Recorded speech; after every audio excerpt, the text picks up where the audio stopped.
Good morning mga friends! Hayaan niyong i-share ko sa inyo ang salita ng Panginoon sa Mark 14:72. Sabi rito, siya namang pagtilaok muli ng manok, naalala ni Pedro ang sinabi sa kanya ni Jesus. Bago tumilaok ang manok ng 2 beses, 3 beses mo akong ikakaila. Nanlumo siya at nanangis. Yan ang sinasabi ng Mark 14:72. Ano ang matututunan natin dito sa sinasabi ng Biblia, mga friends? Sabi ng Panginoon, beses, 3 beses mo akong ipagkanulo or ikakaila. Meron dumadating sa buhay natin mga palangga na ipinagkakaila rin natin ang Panginoon. O, diba? Bakit ko naman pinagkakaila ang Panginoon? Ang tanong. Una, ang hindi mo pagtanggap sa Panginoong Jesus bilang tagapagligtas ng buhay mo. Yan ang first. Pinagkakaila mo na ang Panginoon. Bakit? Kasi, bakit kailangan natin tanggapin ang Panginoong Jesus? Kasi mga palangga, siya lang yung tanging pangalan na ibinigay sa silong ng langit ng sukat ikaligtas ng mga tao. Walang ibang pangalan, wala. Ang pangalang Jesus lamang ang tanging daan para makarating tayo sa Ama na nasa langit. Sabi nga niya sa John 14, I am the way, the truth, and the life. No one can comes to the Father except by me. Sino yung me? Si Jesus.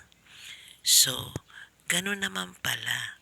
Kung si Jesus ang tanging daan, tungo sa Panginoong, sa Amang nasa langit, bakit hindi natin tanggapin ang Panginoon bilang tagapagligtas? Alam niyo mga friends, regalo yun. Give. Hindi lahat. Lahat gusto niyang mabigyan ng pagkakataon. Pero hindi lahat tumatanggap. Ngayon, ang pagtanggap ng Panginoong bilang tagapagligtas ng buhay natin, ito ang magiging giya o gabay natin o guide sa pang-araw-araw nating buhay. Ang magkaroon tayo ng relasyon sa Panginoon. Once na nagkarelasyon tayo sa Panginoon, aayusin ng Panginoong Diyos ang buhay natin, mga palangga. Aayusin kung dati kang sinungaling, mababawasan ang pagiging sinungaling mo into perfection. O, diba? Kasi mga langga, ang sinungaling ay kapatid na rin na magnanakaw yan. Kaya kapag ka na kay Kristo ka, lahat ng mga bagay na yan ay unti-unti niyang aalisin hanggang sa mawala na yan. Kasi way of life yun, mga palangga, ang pagsisinungaling. Itinatatak mo yan sa utak mo. Piniperfect mo muna yan sa mind mo bago mo inilalabas sa bibig mo ang pagsisinungaling. Kaya aalisin ng Panginoon yan lahat. Hindi man agad-agad mabilisan, unti-unti aayusin ng Panginoong Diyos ang buhay natin. Pangalawa, bakit natin ipinagkaila ang Panginoon? Kung minsan mga palangga, pag tayo nakikipagkwentuhan sa ating kapwa, kung ano ang relihiyon ng isa, nakikiayon ka. O, diba? Yung relasyon mo sa Panginoon, nawawala kasi nakikiayon ka doon sa kasama mo. Sabi ng Bible, huwag kayong makiayon sa mundong ito. Diba? Huwag tayo makiayon. Kaya maraming nasisirang buhay, mga palangga. Maraming nasisirang mga relasyon.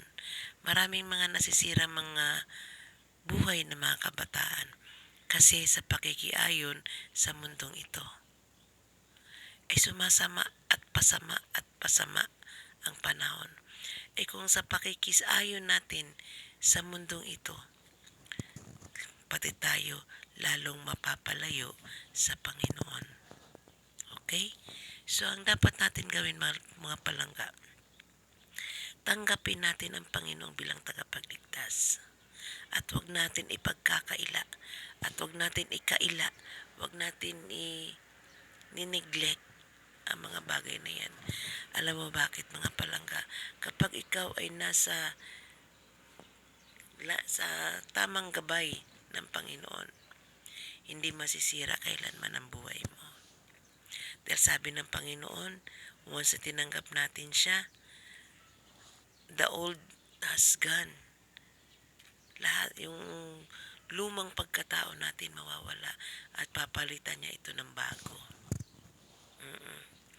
Ganun ang gusto ng Panginoon sa bawat nilalang niya. Kasi lahat tayo nilalang niya, nilikha niya, pero hindi lahat anak. Hindi lahat anak. Ang tinatawag lamang ng Panginoon na anak ay ito yung mga taong tumanggap sa Kanya bilang tagapagligtas ng kanilang mga buhay. So ngayon mga palangga, kung gusto mo maging anak ng Panginoon, tanggapin mo si Jesus bilang personal relasyon mo. At magkaroon kayo ng ugnayan. Yung mga nawawala, yung mga pangit na karanasan, babaguhin ng Panginoon. Aayusin ng Panginoon. Ipagkatiwala mo lang ang buhay mo sa Panginoon. Dahil sa Panginoong Diyos, walang imposible. Lahat ay posible. Patuloy tayo magtiwala sa Panginoon dahil ang Panginoong Diyos lang ay may kakayahan na magbago at umayos ang ating mga buhay, mga palangga. Walang ibang pangalan na ibinigay sa silong ng langit kundi ang pangalang Hesus lang. Wala pangalang Hesus. Kaya magtiwala ka sa Panginoong Hesus at God will do the rest in your life. Okay? Kung nais mong tanggapin ang Panginoong Hesus, sumunod ka sa maikling panalangin ng ito mga palangga. Panginoon, salamat po. Sumunod ka palangga sa aking narinig na salita mo na kayo po ang mag-aayos ang buhay ko kapag tinanggap kita at humingi ng kapatawaran at talikdan ang mga kalikuan. Tinatanggap kita, Panginoon, bilang aking tagapagligtas. Patawarin niyo po ako sa mga kasalanang nagawa ko. Simula ngayon, kayo na po ang magmaniobra ng buhay ko. Isulat niyo po, Panginoon, ang aking pangalan sa aklat ng buhay. Simula ngayon, susunod na po ako sa inyo. Salamat po. Ako na lang ang manalangin palangga. Panginoon, salamat po sa mga tumanggap sa inyo sa sandaling ito. Pagpalain niyo po siya na nasa kabilang screen. Kayo po ang magbigay sa kanya kaliwanagan at patuloy, Panginoon, ituro sa kanya ang tamang daan, Panginoon. Salamat sa buhay ng taong ito, ano man ang kanyang karanasan ngayon, ano man ang problema ang kinakaharap niya, pagpalain mo siya, Panginoon. Iparanas niyo po sa kanya ang biyaya na nagmumula sa inyo. Pagpalain mo siya, Panginoon, kung siya man po ay may karamdaman, ang kagalingan na nagmumula sa inyo, sapagkat kayo po ang dakilang manggagamot namin. Iparanas niyo po. Salamat, Panginoon, sa inyo na yung pinagkatiwala, ang buhay at ang nananalangin na sumabay, Panginoon, sa iyo bilang tagapagligtas. Salamat, Ama. Pagpalain mo siya sa ngalan ni Jesus. Amen. So yun lang mga palangga. Kung mayroon kang Bible sa inyong bahay, simulan mo ng basahin. Ang Bible, ang ating guide sa paglago espiritual. Yun lang. Maraming salamat. Bye-bye.